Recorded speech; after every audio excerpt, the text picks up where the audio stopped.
இன்று நடைபெற்ற தமிழ்நாடு சட்டமன்றத்திலே ஆளும் அரசு முதலமைச்சர் கொண்டு வந்த நம்பிக்கை கோரும் தீர்மானத்திலே அனைத்து இந்திய அண்ணா திராவிட முன்னேற்ற கழகத்தின் சார்பாக நாங்கள் 25 பெரும்பான்மை சட்டமன்ற உறுப்பினராக கொண்ட அனைத்து இந்திய அண்ணா திராவிட முன்னேற்ற கழகம் இன்றைக்கு ஆளும் தமிழக வெற்றி கழகத்தின் தலைவர் திரு விஜய் தலைமையிலான அரசுக்கு ஆதரவாக இன்றைக்கு வாக்களித்திருக்கிறோம். சில சிறுபான்மை சட்டமன்ற அனைத்து இந்திய அண்ணா திராவிட முன்னேற்ற சிறுபான்மை சட்டமன்ற உறுப்பினர்கள் எதிர்த்து வாக்களித்திருக்கிறார்கள். இது தொடர்பாக முன்னாள் முதலமைச்சர் இன்றைக்கு எடப்பாடி பழனிசாமி அவர்கள் சில பத்திரிகை வாயிலாக சில கருத்துக்களை சொல்லியிருக்கிறார். நான் பொதுச் செயலாளர், அனைத்து இந்திய அண்ணா திராவிட முன்னேற்ற கழகத்தின் பொதுச் செயலாளராக இருக்கிறேன். என்னால் நியமனம் செய்யப்பட்ட பொதுச் செயலாளரால் நியமனம் செய்யப்பட்ட கொறடா உத்தரவை மீறி வாக்களித்திருக்கிறார் என்று சொல்கிறார். இதுவே முற்றிலும் தவறான ஒரு கருத்து. சட்டப்பூர்வமாக சட்ட ரீதியாகவும் முழுமையான தவறான ஒரு கருத்தை இன்றைக்கு பொதுவெளியிலே தெரிவித்திருக்கிறார். பொதுச் செயலாளர் கொறடாவை நேரடியாக நியமனம் செய்ய முடியாது. சட்டமன்றம் புதிதாக தேர்ந்தெடுக்கப்பட்ட சட்டமன்ற உறுப்பினர்கள் ஒரு இயக்கத்திலே இப்போ அனைத்து இந்திய அண்ணா திராவிட முன்னேற்ற கழகம் என்று எடுத்துக்கொண்டால் தேர்ந்தெடுக்கப்பட்ட 47 சட்டமன்ற உறுப்பினர்கள் சட்டமன்ற குழு கூட்டம் நடைபெற வேண்டும். அந்த சட்டமன்ற குழு கூட்டத்திலே சட்டமன்ற குழு தலைவர் தேர்ந்தெடுக்கப்பட வேண்டும், துணைத் தலைவர் தேர்ந்தெடுக்கப்பட வேண்டும், கொறடா தேர்ந்தெடுக்கப்பட வேண்டும்.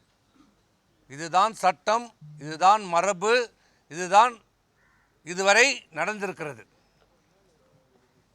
ஆனால் இங்கே அவர் சொல்லியிருக்கிற கருத்து அனைத்து இந்திய அண்ணா திராவிட முன்னேற்ற கழகத்தின் பொதுச் செயலாளராகிய நான் நியமனம் செய்த கொறடா.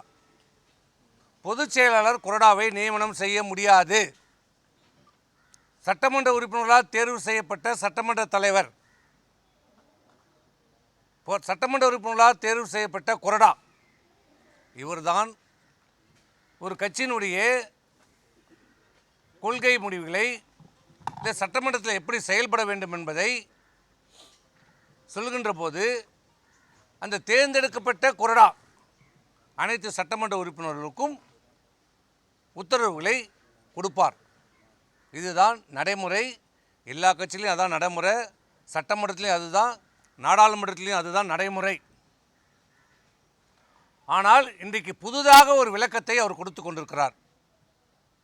அவருக்கு தெரியாததில்லை, புரியாததில்லை, ஏற்கனவே பணியாற்றியிருக்கிறார்.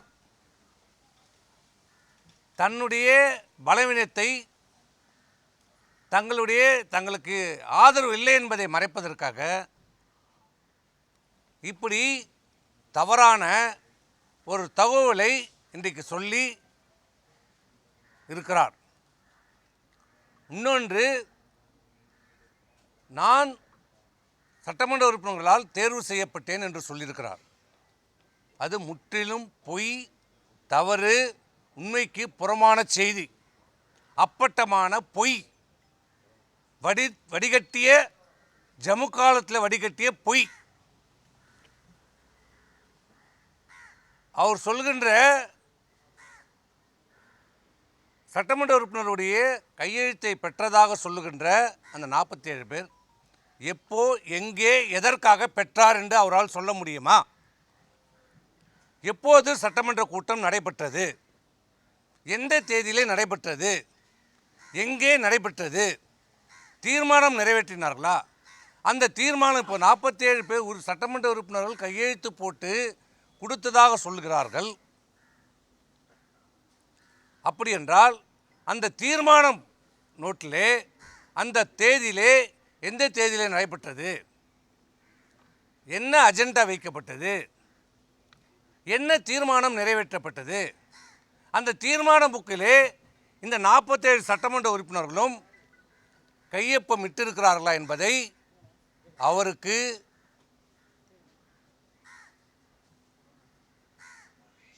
வெளியிட முடியுமா? அதை அந்த தீர்மான புத்தகத்தை வெளியிட தயாராக இருக்கிறாரா? உங்கள் பக்கம் நியாயம் இருந்தால், தைரியம் இருந்தால், உண்மையாக இருந்தால் அந்த தீர்மானத்தை காப்பியை வெளியிட முடியுமா? 47 சட்டமன்ற உறுப்பினர்கள் கலந்து கொண்டு அந்த தீர்மான புத்தகத்திலே கையெழுத்து இட்டதை எந்த தேதியிலே எந்த இடத்திலே கலந்து கொண்டு என்ன தீர்மானம் நிறைவேற்றப்பட்டது, அந்த தீர்மானத்தை நாங்கள் ஏற்றுக்கொண்டோம் என்று கையொப்பமிட்ட அந்த பிரதியை காட்ட முடியுமா? ஏனென்றால் காட்ட முடியாது. ஏனென்றால் அப்படி ஒரு கூட்டமே நடைபெறவில்லை.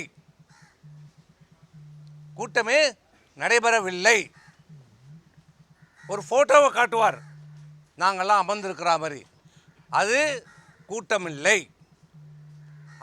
அதுதான் நாங்கள் கடைசியாக அவரை சந்தித்து பேசிய போது அவர் சொன்ன கருத்து, எங்களுக்குள் ஏற்பட்ட வாக்குவாதம், அப்போ எடுக்கப்பட்ட படம். சரி, படத்தை காட்டட்டும், ஆனால் நோட்டை காட்ட முடியுமா, கையொப்பத்தை காட்ட முடியுமா? அப்போ நீங்கள் கேட்கலாம், இந்த 47 பேர் எங்கே கையொப்பம் பெற்றார்கள் என்று. அது வேறு நோக்கத்திற்காக வேறு இடத்திலே அனைத்து சட்டமன்ற உறுப்பினர்களும் பாண்டிச்சேரியிலே தங்க வைக்கப்பட்டிருந்த போது, உங்களுக்கு எல்லோருக்கும் தெரியும், அன்றைக்கு முன்னாள் முதலமைச்சர் அவர்கள் பாண்டிச்சேரிக்கு சென்றார். இரவு நேரத்தில் சென்றார், வேகமாக சென்றார், யாரையும் அழைக்காமல் சென்றார். போய் கையெழுத்தை பெற்றார், தனித்தனியாக பெற்றார். அன்றைக்கு அந்த பாண்டிச்சேரியிலே நடைபெற்ற அந்த விடுதியிலே என்ன பேசினார், என்ன சொன்னார் தெரியுமா? அதை சொல்ல அவர் தயாராக இருக்கிறாரா? என்ன சொன்னார்? கையெழுத்தை பெறுவதற்கு என்ன சொல்லி கையெழுத்தை பெற்றார்? நான் மேலே பேசிவிட்டேன், மேலே சம்மதம் சொல்லிவிட்டார்கள், நாம் ஆட்சி அமைக்கிறோம், நான் முதலமைச்சராக ஆகப் போகிறேன், திமுக நமக்கு வெளியிலிருந்து ஆதரவு தருகிறது, திமுக ஆதரவோடு அனைத்து இந்திய அண்ணா திராவிட முன்னேற்றக் கழகம் எடப்பாடி பழனிசாமியாக நான் என் தலைமையிலே ஆட்சி அமையப் போகிறது, நீங்களெல்லாம் அமைச்சராகலாம் என்று ஆசை வார்த்தைகளை கூறினார் என்று அன்றைக்கே சொன்னார். சொன்னாரா இல்லையா? அத்தனை சட்டமன்ற உறுப்பினர்கள் கேட்டிருக்கலாம். பிஜேபி எம்எல்ஏயும் நம்முடைய கட்சியில் இணைந்து கொள்வார் என்று சொன்னார். ஆனால் சட்டமன்ற கூட்டம் எங்கேயுமே எப்போதும் நடைபெறவில்லை. நடந்தது ஒரே சட்டமன்ற கூட்டம் நடந்தது, உறுப்பினருடைய கூட்டம் நடைபெற்றது. 8ஆம் தேதி எங்களுடைய தலைமையில் அனைத்து இந்திய அண்ணா திராவிட முன்னேற்ற கழகத்தில் சட்டமன்ற கூட்டம் நடைபெற்று பெரும்பான்மையான சட்டமன்ற உறுப்பினர்கள் திரு வேலுமணி அவர்களை சட்டமன்ற தலைவராகவும் திரு விஜயபாஸ்கரை கொறடாவாகவும் தேர்வு செய்யப்பட்டு 8ஆம் தேதி கூட்டம் நடைபெற்றது. தீர்மானம் நிறைவேற்றியிருக்கிறோம், கையொப்பம் பெற்றிருக்கிறோம். அதை நாங்கள் சபாநாயகரிடம் கொடுத்திருக்கிறோம். பெரும்பான்மையான சட்டமன்ற உறுப்பினர்களால் தேர்வு செய்யப்பட்ட சட்டமன்ற தலைவர், பெரும்பான்மை சட்டமன்ற உறுப்பினரால் தேர்வு செய்யப்பட்ட கொறடா சட்டமன்ற உறுப்பினர் நல்லா புரிஞ்சுக்கங்க, சட்டமன்ற உறுப்பினர்களால் தேர்வு செய்யப்பட்ட கொறடா, பொதுச் செயலாளர் நியமிக்கப்பட்ட கொறடா இல்லை. இன்றைக்கு சொல்கிறார் அவருடைய பேட்டியிலே political party and legislature party, அது அவர் சொல்லலை, லெஜிஸ்லேச்சர் பார்ட்டின்னு சொல்லலை. இருக்கிறது பொலிட்டிக்கல் பார்ட்டி வேற, லெஜிஸ்லேச்சர் பார்ட்டி வேற. சட்டமன்றத்தினுடைய நிர்வாகத்திலே அரசியலினுடைய கட்சியினுடைய உத்தரவுகள் செல்லாது. சட்டமன்ற உறுப்பினர்களால் தேர்வு செய்யப்பட்ட நிர்வாகிகள் தான் அதை நிரூபிக்கணும். ஆனால் ஒரு கட்சியினுடைய கொள்கைகளை அமல்படுத்துகின்ற போது அந்த கட்சியினுடைய தலைவர் சொல்கின்றதை அந்த கொறடா மூலமாக உத்தரவுகளை கொடுப்பார். ஆனால் தேர்ந்தெடுக்கப்பட்ட கொறடா, பொதுச் செயலாளரால் நியமிக்கப்பட்ட கொறடா இல்லை. இதை முதலில் தெளிவுபடுத்துகிறேன். முதல்ல அவர் கொடுத்திருக்கிற கடிதம் போலி கடிதம், செல்லாத கடிதம், செல்லாத நோட்டு. அவர் 47 பேர் என்னை ஆதரிக்கிறார்கள் என்று சொல்லி ஒரு கடிதத்தை சபாநாயகரிடம் கொடுத்திருக்கிறார். நாங்கள் எங்களை ஆதரிக்கிறார்கள் என்று சொல்லி 27 சட்டமன்ற உறுப்பினர் கையொப்பங்களை பெற்று நாங்கள் கொடுத்தோம். புதிதாக தேர்வு செய்யப்படுகிற சட்டமன்றத்திலே அந்த கட்சியினுடைய உறுப்பினர் ஒரு கட்சியினுடைய உறுப்பினராக தேர்வு செய்யப்பட்டு சபாநாயகரிடம் கொடுத்த பிறகு சபாநாயகர் அது அங்கீகரிக்கப்பட வேண்டும். இப்போ திமுகவில் கொடுத்துருக்குறாங்க, எதிர்க்கட்சி தலைவர் மாண்புமிகு உதயநிதி ஸ்டாலினை தேர்ந்தெடுத்திருக்கிறாங்க, அவர் அங்கீகரிச்சிருக்கிறார். அதேமாரி காங்கிரஸில் தேர்ந்தெடுத்திருக்கிறாங்க, விடுதலை சிறுத்தையில் தேர்ந்தெடுத்திருக்கிறாங்க. ஒவ்வொரு கட்சியிலையும் தேர்ந்தெடுக்கப்பட்ட நிர்வாகிகள் பட்டியலை கொடுத்திருக்கிறார்கள், அங்கீகரிக்கப்பட்டிருக்கிறது. இன்றைக்கு திமுக, காங்கிரஸ், விடுதலை சிறுத்தை, கம்யூனிஸ்ட் எல்லாரும் கடிதமும் இன்னைக்கு அங்கீகரிக்கப்பட்டிருக்கிறது. பாட்டாளி மக்கள் கட்சி ஒன்றை தவிர, அண்ணா திமுக, அனைத்து இந்திய அண்ணா திராவிட முன்னேற்ற கழகத்தை தவிர இன்று வரை, இந்த நிமிடம் வரை அங்கே நிர்வாகிகள் பட்டியல் அங்கீகரிக்கப்படவில்லை. என்ன காரணம்? இந்த பக்கம் 47 பேர் கையெழுத்தை, போலியான கையெழுத்தை, நடக்காத ஒரு கூட்டத்திற்கு வேறு எதற்கோ ஒரு சம்பவத்துக்காக பெறப்பட்ட கடிதத்தை தன்னை தேர்ந்தெடுக்கப்பட்டதாக சொல்லி கொடுத்திருக்கிறார். இந்த பக்கம் நாங்கள் பெரும்பான்மை சட்டமன்ற உறுப்பினர்கள் தேர்வு செய்யப்பட்ட திரு வேலுமணி அவர்களுடைய கடிதத்தை கொடுத்திருக்கிறோம். 2 கடிதமும் இப்போ சபாநாயகனுடைய, அன்றைக்கு இடைக்கால சபாநாயகர் இருந்தார், நேற்று தான் சபாநாயகர் தேர்வு நடந்திருக்கிறது. இப்போ அந்த கடிதம் அங்கே இருக்கிறது. இப்படி போலியான ஒரு கடிதம் கொடுத்திருக்கிறார் என்று தெரிந்தவுடனே அடுத்த அரை மணி நேரத்திலே அதற்கு ஆட்சேபனை கடிதத்தை நாங்கள் கொடுத்து விட்டோம். சபாநாயகர் இப்போ அன்றைக்கு இடைக்கால சபாநாயகருக்கு உடனடியாக சபாநாயகர் அலுவலகத்துக்கும் சபாநாயகருக்கும் நாங்கள் ஆட்சேபனை கொடுத்திருக்கிறோம். என்னவென்று, அவர்கள் கொடுத்திருக்கிற கடிதம் போலியான கடிதம், அவர் சொல்லியிருக்கிற கூட்டம் நடைபெறவில்லை, அதில் போட்டிருக்கிற கையெழுத்து உண்மை இல்லை, அங்கேயும் கையெழுத்து போட்டிருக்கிறார்கள், எங்களதிலையும் கையெழுத்து போட்டிருக்க, இரட்டை டபுள் என்ட்ரி இருக்கிறது.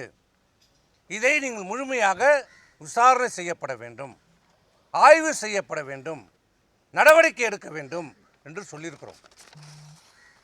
இப்போ அதன் அடிப்படையிலே 2 கடிதத்தின் மீதும் இதுவரை நடவடிக்கை இல்லை, யாரையும் அங்கீகரிக்கவில்லை. அனைத்து இந்திய அண்ணா திராவிட முன்னேற்ற கழகத்தின் சார்பாக யாரும், இந்த பக்கம் எடப்பாடி பழனிசாமியும் அங்கீகரிக்கப்படவில்லை, இந்த பக்கம் வேலுமணி அவர்கள் 2 பேர்களும் இன்னும் சட்டமன்ற சபாநாயகரால் அறிவிக்கப்படவில்லை, கொறடா அங்கீகரிக்கப்படவில்லை, கொறடா அங்கீகரிக்கப்படவில்லை. அப்போ அங்கீகரிக்கப்படாத போது அங்கீகரிக்கப்படாத ஒரு கொறடா உத்தரவு எப்படி சொல்லும்? செல்லாது. ஒன்று. இப்போ சபாநாயகர் அவர்கள் தான் இதை விசாரணை செய்து எது உண்மை எது பொய் என்பதை ஆராய்ந்து எங்களுக்கு 2 தரப்புக்கும் வாய்ப்பை கொடுத்து 2 தரப்பில் இருக்கிற சட்டமன்ற உறுப்பினரையும் கூட்டு ஆராய்ந்து விசாரணை செய்து இறுதி முடிவெடுத்து யாருக்கு பெரும்பான்மை சட்டமன்ற உறுப்பினராக இருக்கும் என்பதை முடிவு செய்ய வேண்டிய அதிகாரம் இன்றைக்கு சபாநாயகரிடத்தில் இருக்கிறது. இப்போ அவரிடத்துல தான் இருக்குது. இப்போ முடிவு அவர் தான் சொல்லணும். யாருக்கு பெரும்பான்மை சட்டமன்ற உறுப்பினர் இருக்கிறார்களோ அவர் தான் அங்கீகரிக்கப்படுவார். இதுதான் சட்டம், இதுதான் நீதி, இதுதான் அதான். இதை எல்லாம் மூடி மறைத்து விட்டு எதுவுமே நடக்காதது போல, எதுவுமே தனக்கு தெரியாதது போல இன்றைக்கு அவர் பேட்டி அளித்திருக்கிறார். இப்போ இன்றைக்கு பத்திரிகைகளே சொல்லியிருக்கிறார். நாங்கள் இப்போ இருக்கிற உண்மையை பட்டவர்த்தனமாக சொல்லி இதான் நிலைமை. இப்போ நான் எங்கள் பக்கமாக அங்கீகரிச்சுட்டா நாங்கள் ஒன்றும் எங்களுக்கு சொல்லலை, எங்கள் கொறடாக்கு அதிகாரம்னு நான் சொல்லலை. இப்போ ரெண்டு பக்கமே அங்கீகரிக்கப்படாமல் இருக்கிறது. தலைவரும் இல்லை, கொறடாவும் இல்லை. அங்கீகரித்தாதான் அதுக்கு பதவி வரும், அதுக்கு உயிர் வரும். இதுதான் நிலைமை. இதையெல்லாம் மறைத்து விட்டு இன்றைக்கு சட்டமன்ற உறுப்பினர்களை மிரட்டுவதற்காக, அச்சமூட்டுவதற்காக, தன் பக்கம் அவர்களை எப்படியாவது இருக்க வேண்டும் என்பதற்காக இப்படி எங்களை அச்சுறுத்த பார்க்கிறார், மிரட்ட பார்க்கிறார். இதுதான் நிலைமை. இன்னொன்று சொல்லுகிறார், ஏதோ அனைத்து இந்திய அண்ணா திராவிட முன்னேற்றத்தில் இருக்கிற சில முன்னாள் அமைச்சர்கள் பதவி ஆசைக்காக இன்றைக்கு ஆளும் கட்சியோடு ஆதரவாக வாக்களித்திருக்கிறார் என்று. யாருக்கு பதவி ஆசை, யாருக்கு என்பதை அவர் மனசாட்சியை தொட்டு சொல்ல வேண்டும். நான் சொல்கிறேன், உங்களுக்கும் புள்ள இருக்குது, எனக்கும் புள்ள இருக்கிறான், கேட்டுக்கோ. முன்னாள் முதலமைச்சர் அவர்களே, உங்களுக்கு ஒரே புள்ள, எனக்கு ஒரு பையன் ஒரு பொண்ணு.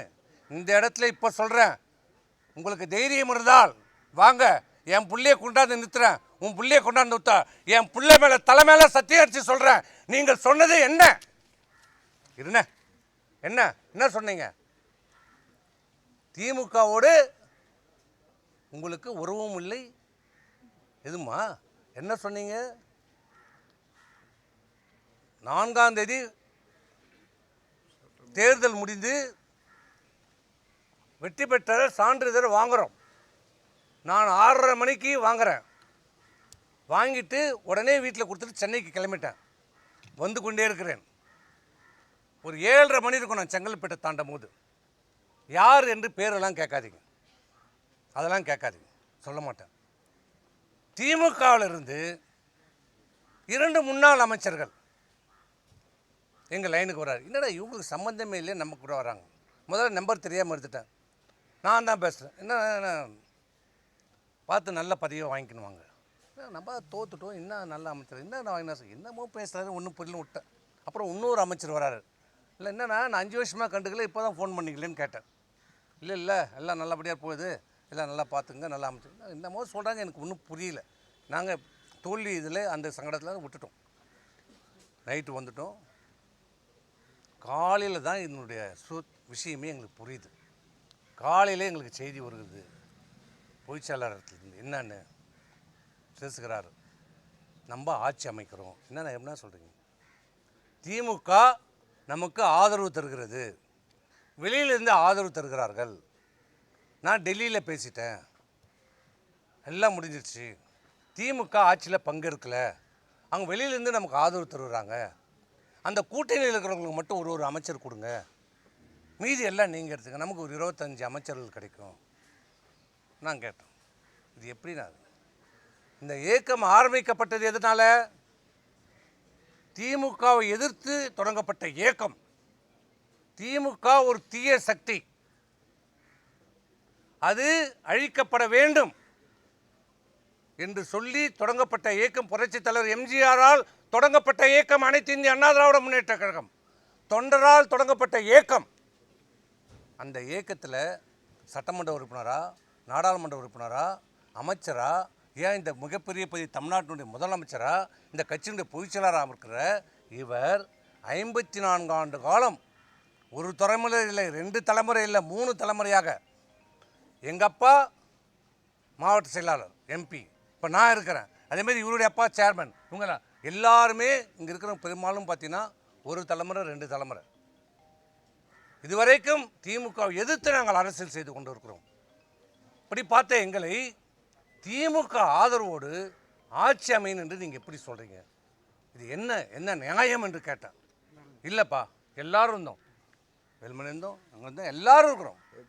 இன்றைக்கி சொல்லலாம், ஏன் கேபி முனுசாமி இருந்தார், அவர் உடனே அதுக்கு ஆமான்ட்டார், அது வேறு. எது உடனே அது ஒத்துக்கிட்டார். ஆமாம் கரெக்ட் தான் பண்ணுங்கன்ட்டார். அது வேறு. நாங்கள் எல்லோரும் இருந்தோம். இது எப்படி நியாயம், இது எப்படி மனசாட்சி நம்ம ஏற்றுக்கும்? மக்கள் ஏற்றுப்பாங்களா? மக்கள் விடுப்பா, அதெல்லாம் பார்த்துப்பாங்க. ஏன்னா தொண்டர்கள்லாம் ஏற்றுப்பாங்களா? தொண்டரை நம்ம செஞ்சு அதெல்லாம் சரியாயிடுவாங்கப்பா. ஏன்னா நம்ம மனசாட்சி ஏற்றுக்குமான்னு கேட்டேன். இன்னொன்று சொன்னேன், பொண்டாட்டி வீட்டில் போனால் பொண்டாட்டி விஷம் வச்சு சாவடிச்சிருவான்னு. பசங்க நம்ம பசங்க சொந்த பசங்க காரி துப்புவாங்கன்னு. சும்மா இருந்தேன், சொன்னதை தான் சொல்கிறேன். அங்கே சொன்னேன்ல, இந்த வார்த்தை சொன்னேன்ல, நான் சொன்னேன் இல்லையா? அப்புறம் ஏன் பேசுகிறீங்க? சொல்கிறேன், உண்மையை சொல்லுவோம்.